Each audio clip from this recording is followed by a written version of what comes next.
在中国古代历史上，奸臣几乎是每个王朝的必备产物。迄今为止，还没有任何一个王朝是只有忠臣没有奸臣的。传统的儒家士大夫们认为，之所以会出现奸臣，那是因为遇上昏君了。可历史上任用大贪官和珅的乾隆皇帝和任用大奸臣的嘉靖皇帝，却是从始至终的人间清醒。这两位你说他坏可以，但说他们昏庸那就有点过分了。事实上，不仅昏君喜欢用奸臣，明君其实更爱用奸臣，可见奸臣的存在与君主的明暗无关。那他们究竟出于什么目的任用奸佞呢？传统的历史教科书里一直都说皇帝是地主阶级的总代言人，但实际上这种说法并不准确。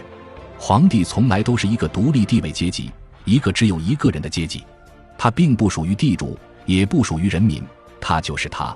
列宁曾经说过，政府是阶级矛盾不可调和的产物。换而言之，政府存在的作用就是用来调和阶级矛盾的。更具体一点，真正调和阶级矛盾的就是皇帝本人，他就是各个阶级的平衡点，处理好阶级矛盾，他就能坐稳江山。反之，如果把底层平民逼得无路可走，亦或是得罪了封建士大夫集团，都不会有好下场。平民在国家政治生活中天然就是处于弱势地位，而地主阶级有文化有权势，相对于平民天然就处于强势地位。大多数王朝的主旋律就是强者欺负弱者，最后把弱者逼得无路可走，然后掀翻桌子重开一局。天之道，损有余而补不足。对于皇帝来说，他天然就应该偏向老百姓一点，比如明太朱元璋。如果皇帝偏向本就强势的士大夫阶级，那么在他们身后的国家就一定会走向衰落。历史上那些仁宗孝宗，哪个不是由盛到衰的转折点啊？就拿那个明孝宗来说吧，儒家士大夫把他吹成了中兴明君，可看看他在位18年的战绩，就没有一次能打赢的。战争是检验一个国家综合实力最直观的指标，一个老打败仗的皇帝，谁能相信他所在的时代是盛世？相反，他的父亲成化皇帝有成化黎廷，他的儿子正德皇帝朱厚照有英州大捷，而这两位在史书上都是有名的昏君。他们在位期间都不约而同地任用了被士大夫阶级唾弃的大奸臣汪直和刘瑾。在笔者看来，皇帝跟士大夫之间是既合作又对抗的关系。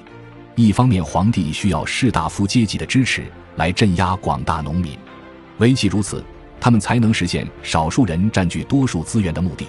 可另一方面，士大夫阶级毫无节制地盘剥百姓的行为，最后一定会导致百姓把怒火发泄到皇帝一家子的身上。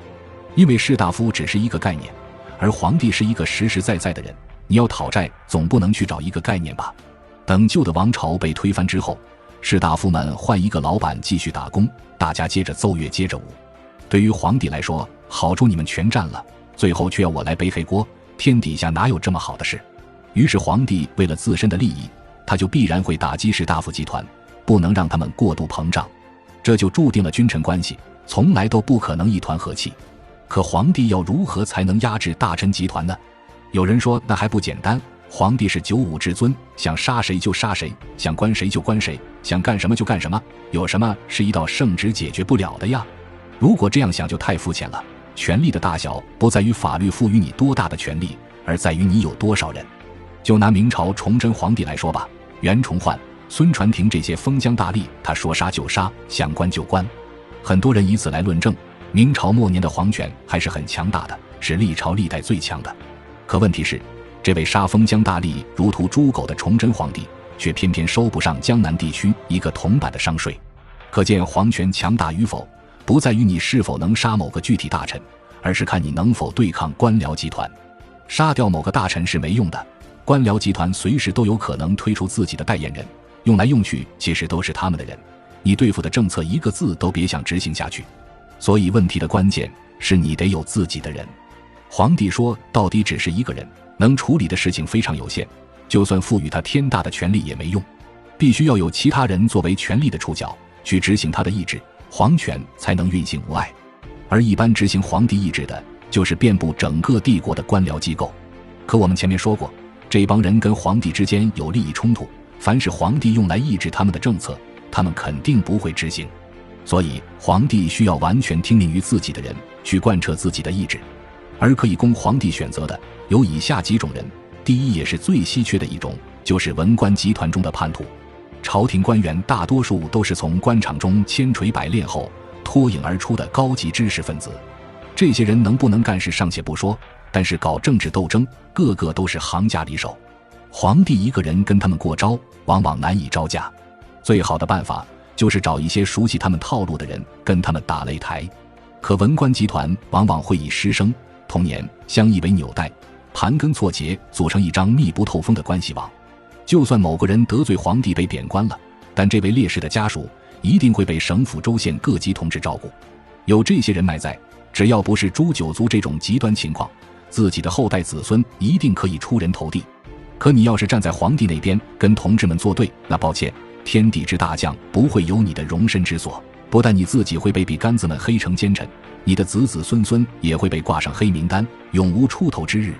所以背叛文官集团的代价是很沉重的，很少有人会干这种事情。像嘉靖皇帝那样能在文官集团中发展出一个高素质叛徒严嵩的人可谓少之又少，大多数皇帝只能退而求其次，以皇权作为诱饵，从文官集团中分化出一股势力，让他们升级为外戚，去跟文官集团斗争。所以在士大夫撰写的历史中，外戚这个群体10个有9个都是奸佞。另外，外戚这个东西天然具有不稳定性，自从出了王莽跟杨坚这2个光辉榜样之后，后世的皇帝就再也没人敢用这个物种了。相比于外戚，皇帝往往对于另外一个奸佞群体更加情有独钟，那就是太监。这是一帮断了根的人，完全不用担心他们篡位。最早使用太监制衡士大夫集团的先驱是东汉的汉和帝。东汉最初用来制衡世家大族的是外戚势力，但是汉和帝时期以窦家为代表的外戚势力渐渐的就不受控制，于是汉和帝便与一帮太监合谋诛杀窦家，重新掌握权力。但是令人意外的是，干掉外戚之后，太监们就留在舞台上不走了。这是中国太监们第一次在政治舞台上粉墨登场。赵高不算啊，他那是强行抢戏。太监势力在他死后也没有作为一种政治势力传承下去。汉和帝之所以把太监们留在舞台上，就是要让他们代替外戚的职能，跟士大夫阶级对垒。东汉是一个由豪强大族投票选出来的王朝，按理说皇帝应该是他们的总代表，可这帮人毫无节制地搞土地兼并，蚕食自耕农的生存空间，威胁到了皇权的稳定。更过分的是，他们还在一步步侵蚀地方权力。其他朝代皇权最多只是不下县而已，可到了东汉连州郡都下不了。如果不是靠着太监们发起的党锢之祸，士族这头饕餮巨兽早就把洛阳也给吞了。后来贤臣们诛杀太监的时候，是常侍之首张让就对汉少帝说过这么一句话：我们一死，天下乱矣，陛下你自己多保重吧。这也太会往自己脸上贴金了吧，你个大坏蛋死了，天下不应该太平才对吗？可是没有，张让死后紧随而来的就是董卓入京，天下大乱。太监虽坏，但他们确实是帝国政治大厦不可或缺的一根支柱。后来曹魏建国的时候，曹丕迫于士大夫阶级的压力，上台的第一件事就是把太监给封印。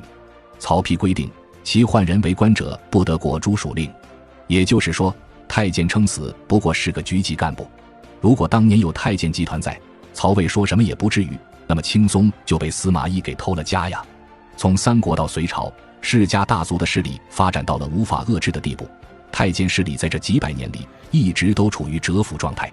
于是到了唐朝高宗统治年间，另一股取代太监的奸佞势力开始发展了起来。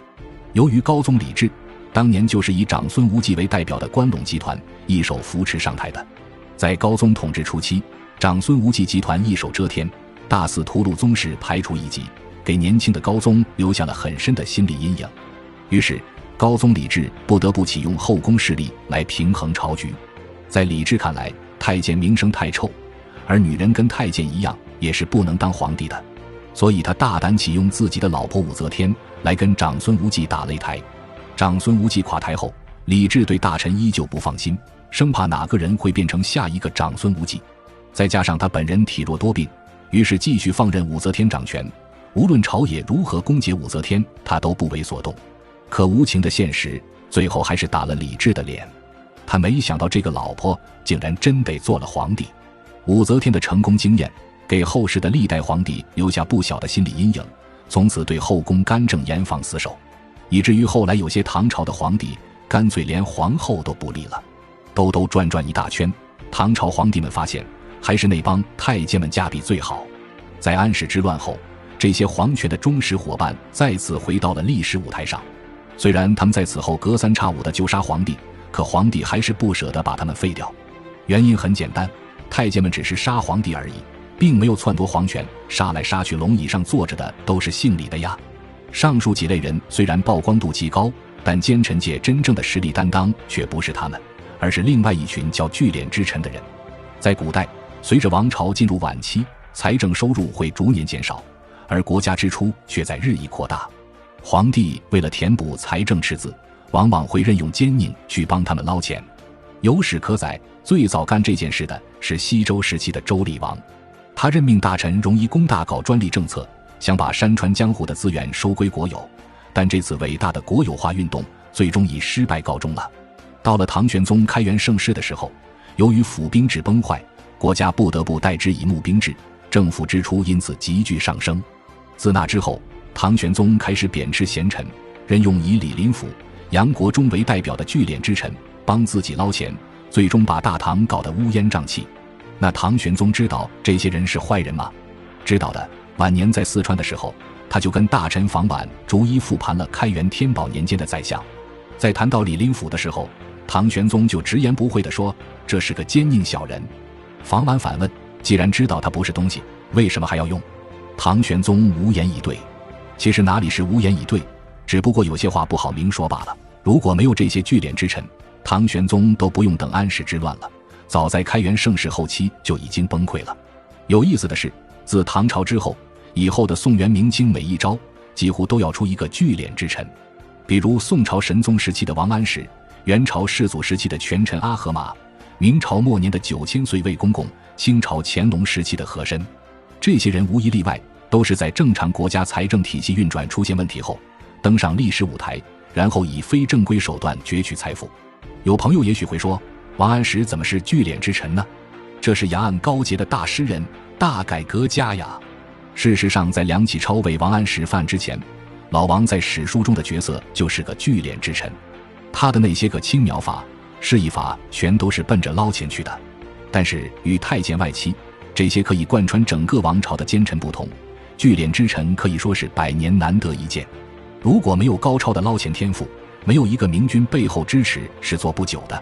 综上所述，无论是太监、外戚、后妃，亦或者是聚敛之臣，在百姓和百官的视角里，他们也许是坏人，但在皇帝的眼里，他们却是维护皇朝统治所不可或缺的支柱。另外，以局外人的视角来看，这些人也并不是一无是处。比如明朝的魏公公，如果不是他抢征江南商税给辽东边军输血，大明又怎么能取得天启时期的一系列大捷呢？崇祯皇帝如果能留下魏忠贤一条小命，也不至于挂了歪脖子树啊。